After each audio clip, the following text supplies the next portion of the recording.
everybody. It's Allison Williams here, your law firm mentor. Law Firm Mentor is a business coaching service for solo and small law firm attorneys. We help you grow your revenues, crush chaos in business, and make more money. Hi, everybody. I'm Allison Williams here, your law firm mentor. And on this episode of the Crushing Chaos with Law Firm Mentor podcast, we're going to talk about meetings that matter.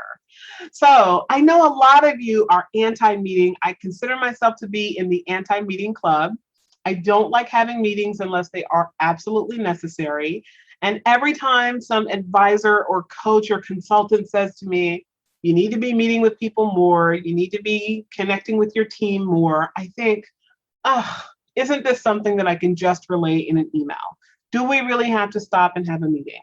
Isn't that a waste of time and productivity? And once upon a time, I was so firmly entrenched in that belief that I refused to have meetings unless, the building's on fire and we actually have to have a meeting.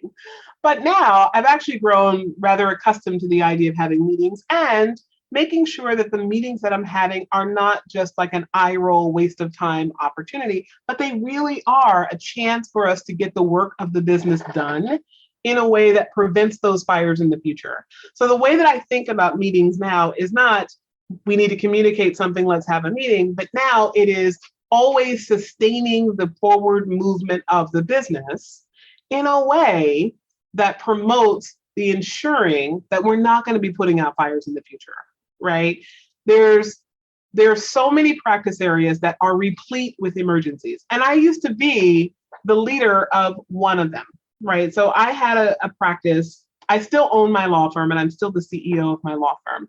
But I'm talking about when I was both a law firm owner and a full-time attorney and had 30 plus cases to manage.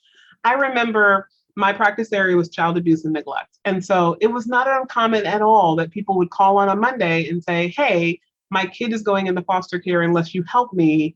Can you be at court tomorrow afternoon? Like I would literally have a day and a half of notice, sometimes less than that. Sometimes the call would be 4:00 in the afternoon on a Monday for a 9 a.m. appearance on Tuesday.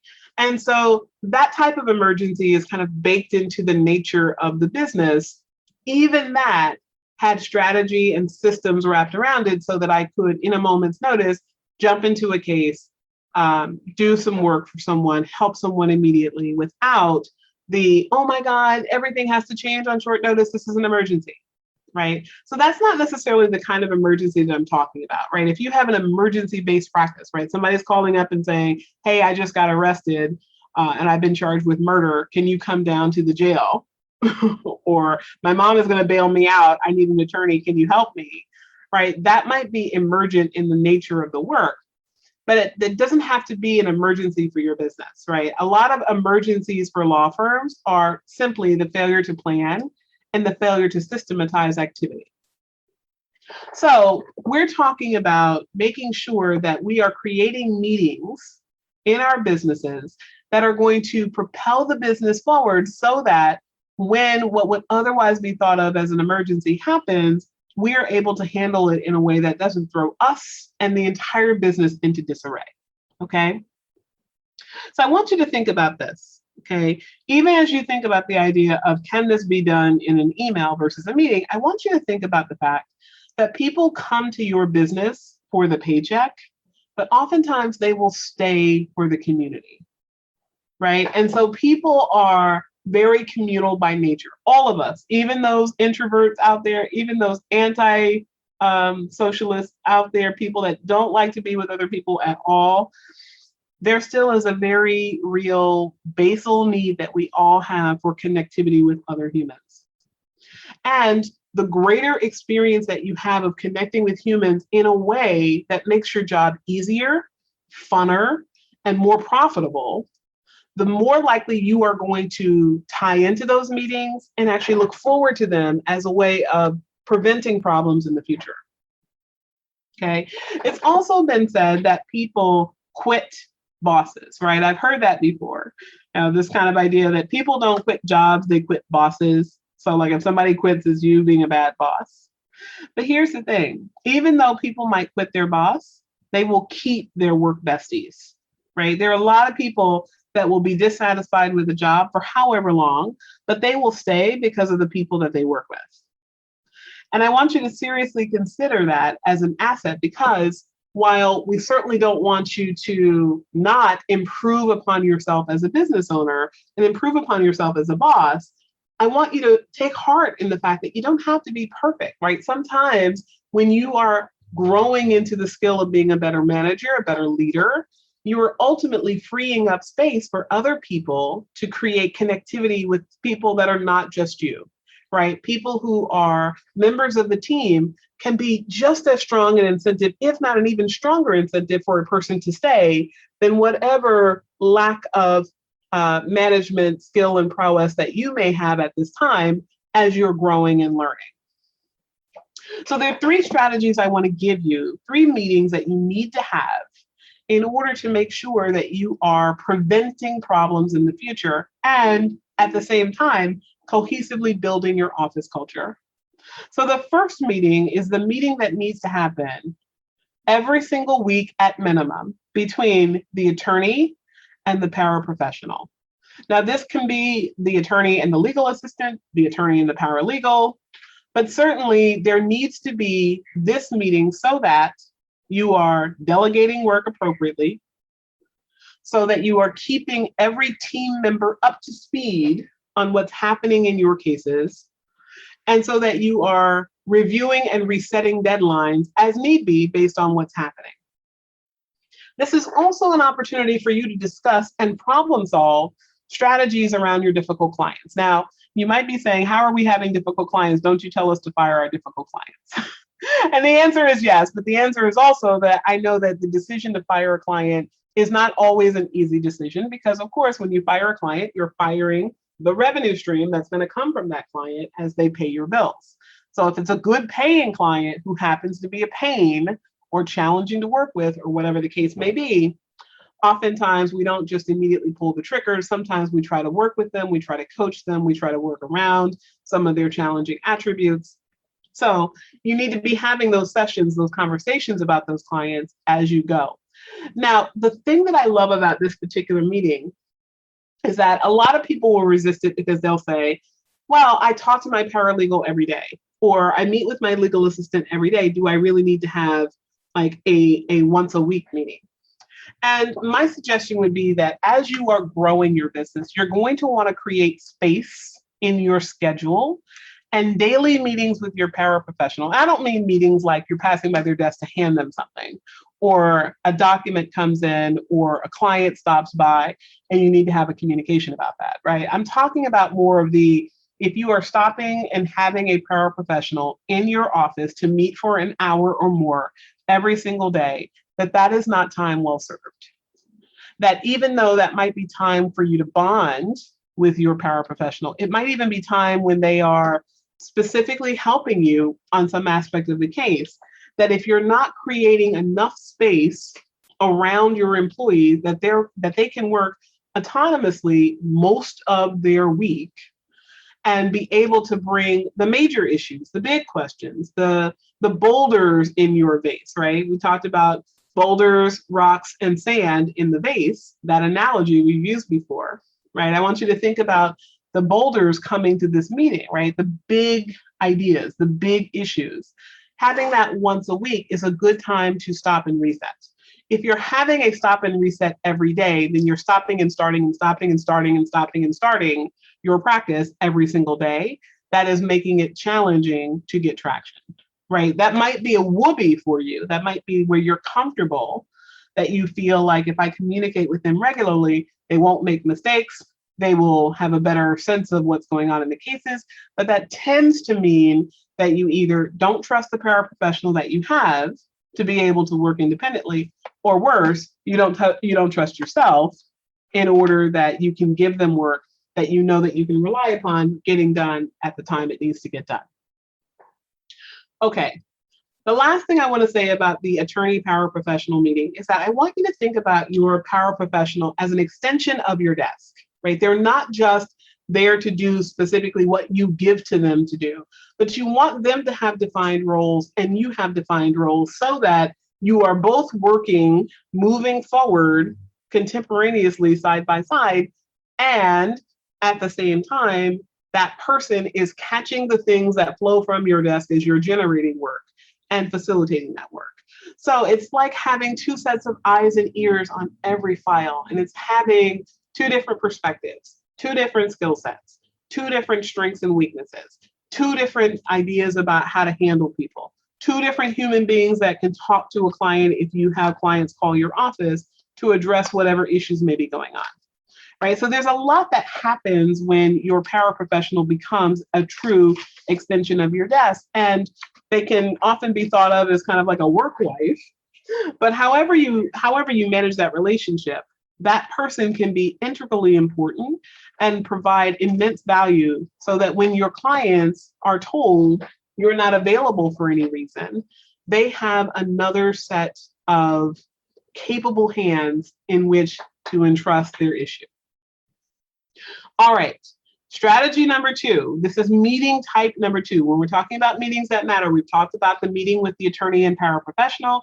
Next, we're going to talk about the meeting that you need to have with the entirety of your law firm. Okay, now this is true, by the way, whether you have a law firm of 2 people or a law firm of 50 people or more.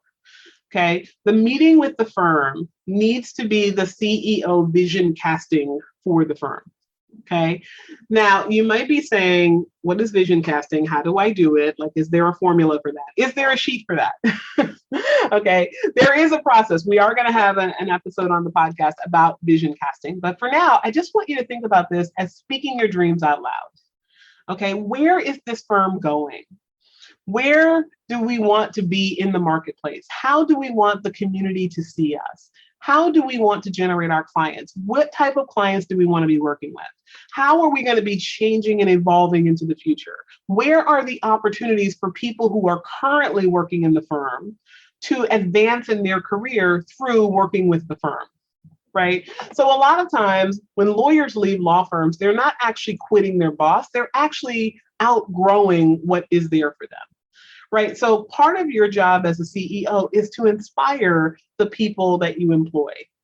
And that inspiration comes from people seeing you, hearing you, understanding you, and in the areas that really matter. So if you're giving a 1-year plan to your people, then they can think as far out as 1 year. But if you're giving them a 10-year plan or even a 20-year plan, if you're talking about we want to grow from where we are now to being a 30 office, 5 division law firm across the state, very, very different, right? Now, this does not mean that you have to, in order to vision cast, have a huge vision, right? You can have a small vision. You can have a vision that says, we're going to be the best boutique law firm of 3 lawyers in the state of fill in the blank, period, right? That can be the vision. But maybe the vision includes innovation with technology.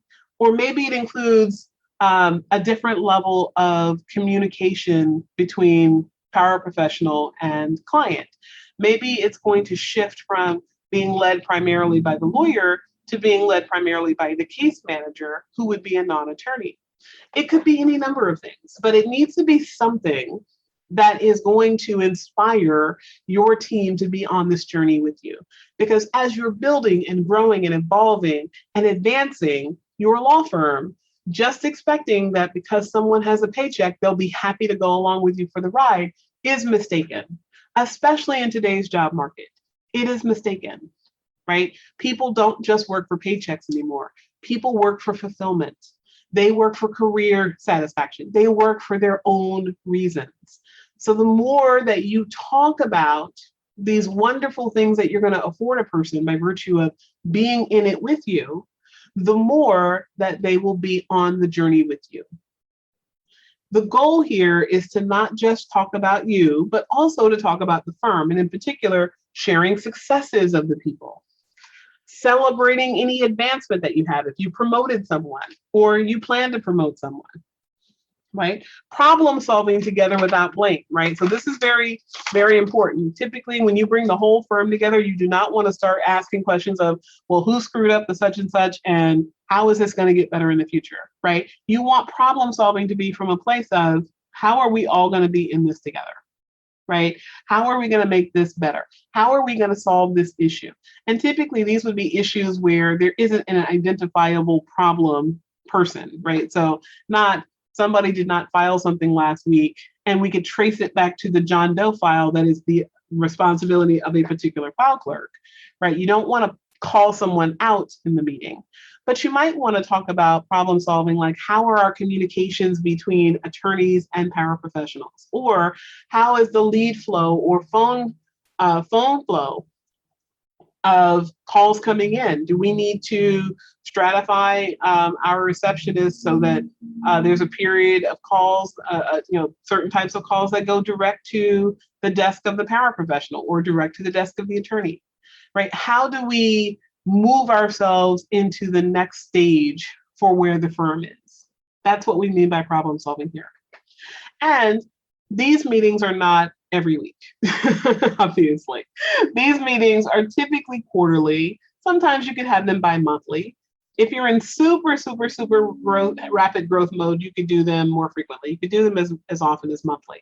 But basically, this is a stop, pause, reset for the entire office to keep everybody energized and moving forward. And depending on how much you have going on in the different divisions of your firm, you may or may not need to do that more frequently. Okay, strategy number 3, third type of meeting that we need to have in our meetings that matter are your division or department heads. Okay, so you need to have the different factions of your business stopping and focusing on the work of their department. So you need to have a sales department. Your sales department is intake and consultations, right? What are we selling? How are we at selling on the phone, i.e. getting people scheduled for appointments? And how are we at getting people converted into paying clients, i.e. generating new clients through selling legal services? You need to have a marketing department, right? So how are we marketing the firm?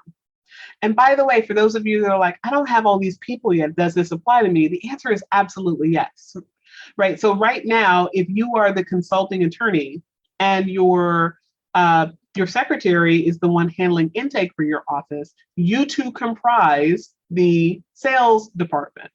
You need to be stopping and having a moment with sales, right? And you can combine different departments together depending on what they are. Like some things naturally fit together, like sales and marketing. So you can also, depending on how much of your revenue comes in through sales versus how much comes in through recurring payments of your clients, you can also combine collections and finance with this meeting. So many moons ago, I created a meeting in my office that I recommend to our clients called the Mike's meeting. Mike's stands for MICS, as in Sam. Marketing, intake, collections, and sales. And the Mike's meeting happens once a week, and we cover how many leads did we get, and are our leads consistent with where they need to be? Do they need to be higher? Is it too much? Are the leads good leads? Are we having the right communications with our marketing company about our leads? And then we talk about our sales, right? How many new clients did we generate from the leads that we have? What is the conversion rate? Is the conversion rate holding steady? Is it going up? Is it going down? Why do we believe that is? Right? So part of that is about personal responsibility for the salesperson, but part of that could also be that all of a sudden, every person that's being referred to the office believes that they're going to get a free consultation, even though they're not. And it could be because some old landing page has the word free on it and it was never corrected. So you can find that out by issue spotting. Sometimes it's that there's just miscommunication being said in the intake process. So that could be that the intake professional doesn't have the right information or is not stating things clearly enough. So there needs to be a training issue, right? Then we talk about marketing, right? Marketing includes, what are we doing with our website? What does our social media presence look like? How many people are calling the office that came from our various different marketing channels? Are we getting enough in through personal referrals? Are we getting enough in through online referrals? Right. So a lot of the things that happen at this Mike's meeting is really issue spotting and asking intelligent questions so that we can improve performance. Right. But however you have the meeting, whether you break it up into you and your marketing assistant are having a meeting once a week, or you and your sales team are having a meeting once a week, or you and your finance manager is having a meeting once a week, You need to stop and look at all of these divisions of your company at least once a week. And this is about intentionality, right? This is about how do we grow a business? Well, we grow a business by applying the correct law of cause and effect and making sure that we're doing the things that are necessary in order to drive in lead flow, in order to increase the number of people that are becoming clients at the rate that we want, i.e. at the pay rate, at the dollar amount that we're going to charge them that we desire. And if that's not happening, now is your opportunity to stop, ask questions, issue spot, and solve problems consistently every week instead of what tends to happen, which is over the course of time, you're like, oh my God, there feels like there's less money in the bank account. Let me look. Oh crap. I generated $10,000 less this month than usual. And it was $5,000 less the month before than usual. What happened? And now you're $15,000 in the hole and you're saying, I don't know what happened. Like now I don't know if I need to hire a new intake person or if I need to change his or her script or if I need to speak to my marketing company about the leads coming in or if I need to get better at selling, right? I don't know where the problem is because I haven't approached it from the perspective of being intentional about driving behavior forward. So that's really what these meetings are about. All of your meetings that matter are about talking to the right people in the right way to accomplish the goals of your business. All right, everyone. I'm Allison Williams, your law firm mentor, and this week's episode has been dedicated to meetings that matter. I'll see you on the next episode.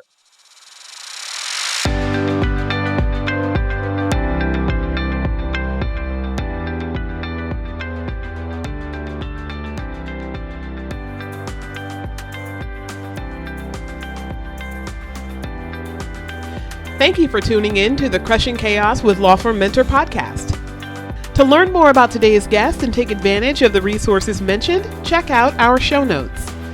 And if you own a solo or small law firm and are looking for guidance, advice, or simply support on your journey to create a law firm that runs without you, join us in the Law Firm Mentor Movement free Facebook group. There, you can access our free trainings on improving collections in law firms, meeting billable hours, and join the movement of thousands of law firm owners across the country who want to crush chaos in their law firms and make more money. I'm Allison Williams, your law firm mentor. Have a great day.